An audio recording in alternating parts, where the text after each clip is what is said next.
Today I just want to take a few minutes of your time to talk to you about something that I think is a huge threat to this country, and that is income inequality.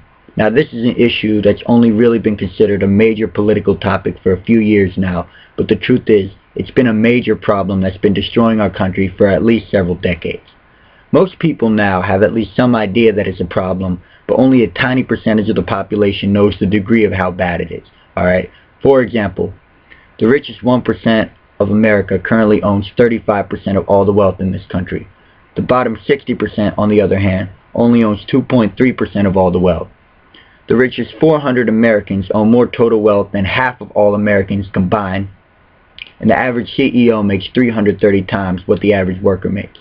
Now, as scary as these numbers are, the whole situation is 100 times more terrifying when you consider the trend that we're currently on.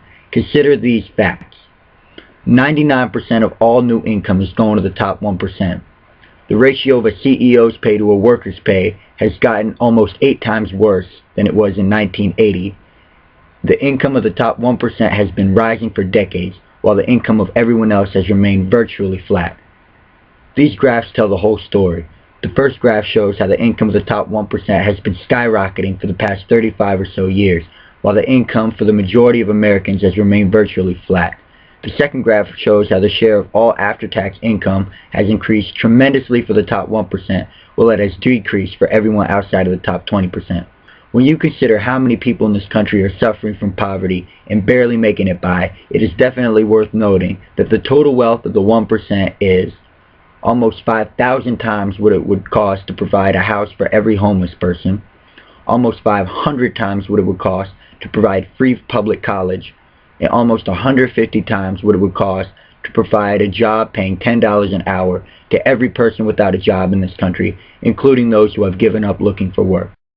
Now, a lot of people try to justify these statistics by claiming that the 1% deserve to have it this much better than everyone else because they work for their money. Now, while it is true that there will always be some people who make more than others, do you honestly believe that the 1% of this country is doing 35% of all the hard work? Or that the average CEO really works 330 times harder than the average employee? I don't think so. While income distribution wasn't great before the 80s, it didn't really get out of control until Reagan became president and introduced us to his so-called trickle-down economics policies. The entire premise of this ridiculous theory is that when you put as much money into the hands of rich people, somehow that money will trickle down to the poor and middle class. We've been trying it for the past 30 years, and these graphs are more than enough to prove that the entire theory has failed.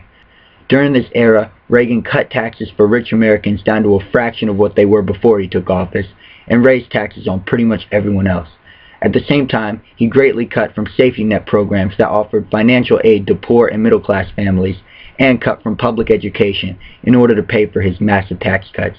Despite his claim that the money would trickle down to everyone else, the poor and middle class have consistently been losing wealth ever since the policies have been implemented, while the rich have been getting richer and richer. While it's bad enough that the rich now own such a disproportionate amount of the nation's economic power, what's even worse is that because of income inequality, they now own practically all of the nation's political power and practically own our politicians. It basically works like this. Money controls politics. The rich control the nation's money. Because of this, the 1% have essentially bought off our politicians and control the political game with their money. Because the rich control the political game, they won't allow the government to do anything that would reverse the trend we're going in, or that would challenge the power structure that we have now. Due to the rich's tight grip on our politicians, you can only expect things to get worse and worse unless something is done. The only way for things to change would be if somehow we manage to get rid of the influence of money on politics.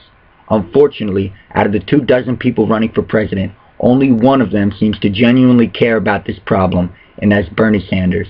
Unfortunately, the president himself has virtually no power to change the system alone, and Sanders has made it entirely clear that his presidency would mean nothing if there is not a political revolution to fight against the powers of money in politics and against the current system we have. Unfortunately, none of this is possible until the people of this country come together and start that revolution. That's all I have to say right now. Thank you for listening.